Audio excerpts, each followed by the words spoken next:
si e kupton që flokët janë të dëmtuar? Zakonisht nga shkëlqimi dhe prekja, sepse flokët e dëmtuara janë të thatë dhe thyhen lehtë.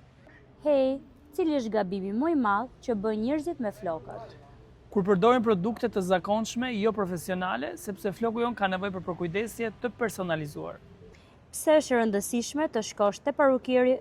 Sepse flokët tonë ka një cikël jetese, prerjet e duhura në sallon, po ashtu dhe mirëmbajtja me produkte profesionale e bën flokun që të jetë sa më i shëndetshëm. Sa ndikojnë produktet profesionale në ndryshimin e flokut? Shumë, një produkt i mirë e ushqen flokun nga brenda dhe jo e mbulon atë përkohësisht. Enea, cili është sekreti yt si parukier? Të kuptoj flokun e çdo klienti. Çdo flok është ndryshe, nuk ka një formulë eksakte, sepse çdo flok flet ndryshe.